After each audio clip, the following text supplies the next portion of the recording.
Hi there. My name is Jim Kellner. I'm a certified hypnotherapist. Now we're recording this in January and everyone's talking about resolutions, so I wanted to address this. I want to talk about goals though, or more specifically goal. Now if you were to look at Google, do a search, you'd find there's about 878 million hits for goals. So that's a lot of hits, a lot of zeros. Now if you were to go to explore some of those, you'd find a lot of them would recommend setting goals in different areas of your life. It could be financial, personal, business, including all of those. And there's going to be a lot of different techniques for setting those goals. You might start off with something as simple as a note card, or you might go as elaborate as a vision board, charts, all kinds of things like this. I think those are all great ideas, and I think that you could certainly use any one of them. And we'll actually be having a workshop down here at North Mountain Cardio at some point in the near future, and we'll probably talk about some of those techniques. Not probably, we will talk about some of those techniques. Today I want to talk about really keeping it simple though. What happens for a lot of us is we set our goals way too high, our resolutions. I'm going to change everything in my life on January 1st. As most of us know, these seldom work out. In fact, we're recording this towards the end of January, and according to the statistics, at least 75% of us have abandoned those resolutions. So today we're going to talk about the acronym KISS. So that usually stands for Keep It Simple Stupid, unfortunately. I like to call it Keep It Simple Superstar, all right? I know it's corny. So Michelangelo, you may be familiar with his work.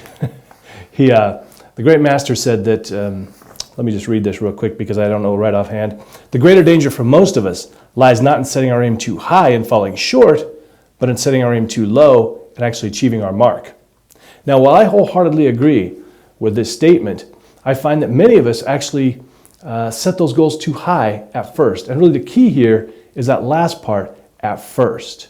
Now, I think that most of us, most of all of us, are far more capable than we've ever given ourselves credit for, than anyone's given us credit for, and we can achieve great things if we go slow, and we start off in a reasonable fashion.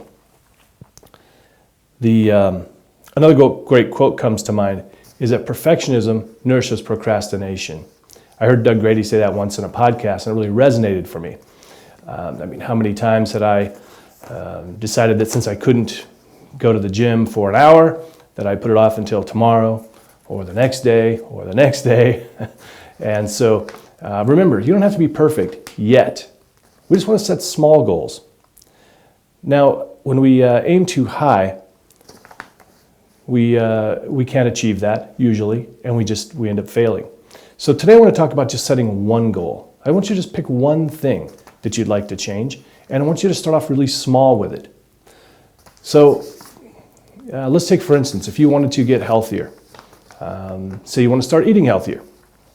What if I asked you, could you eat 2 fruits and vegetables a day? Now, a lot of you are saying, wait, I know I'm supposed to be eating at least 5 a day. I agree. In fact, many health experts would say we probably need 5 to 10 every day for optimum health. Remember, we don't have to be perfect. You know, when I first started trying to eat healthy several years ago, I hadn't had a fruit or vegetable that wasn't fried or baked in a pie in weeks at times.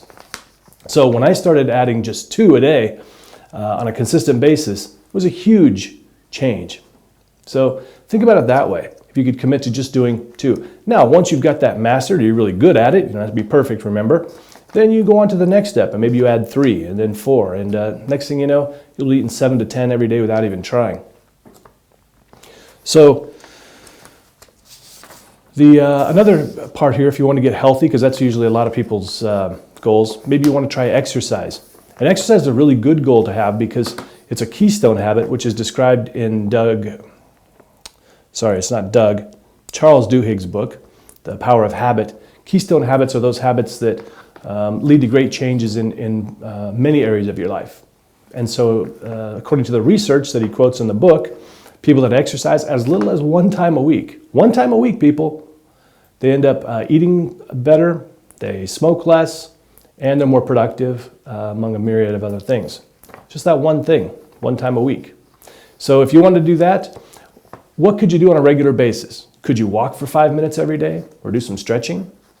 Maybe play with your kids for 5 minutes every single day. And then, or maybe you do it 3 times a week. and then you increase it. Now I know 5 minutes is not enough, right? That's what we've all been told. We've got to do 45 minutes to an hour, according to the latest recommendations for optimum health. Remember, one of my former colleagues used to say, Colleen McIntyre used to say, you don't have to be perfect to be perfectly successful. Totally true. If you just decided on those, there's a lot of other areas. Now say you wanted to change other areas of your life. Maybe you want to just smile at someone every day, a different person every day. Or you want to make a date with your spouse for once a week, or with your kids. A lot of different areas where you can just set one small goal and something achievable, and you'll get there. Now remember that note card that I talked about earlier? I want you to pause the video here. No, them. My camera guy started to pause. Grab that note card that I was talking about, or grab your phone. Write it down. Write that down, that one goal, or put it in your phone. Because here's the thing. If you don't write it down or keep track of it, you're going to forget it, okay? Because you've got a lot of other things to think about, a lot of other things to worry about. So write it down. Take this thing out every once in a while, a couple times a day, 3 times a day. Maybe even put it on your mirror. Read it every single day. Exercise, 5 minutes. That's right, I was going to do that. Or put it on your phone so it pops up at noon every day, just to remind you.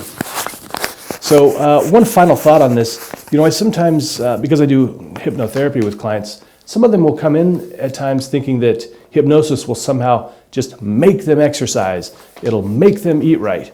And I wish it worked like that. Now, for some people, there is this sort of lightning moment where that does happen. Hypnosis isn't magical, though. It's a proven technique for making change, but you're going to be a lot more successful with it if you set really small, reasonable goals to go along with it, and you can get whatever you want in life. Have a good day. Take care. Bye-bye.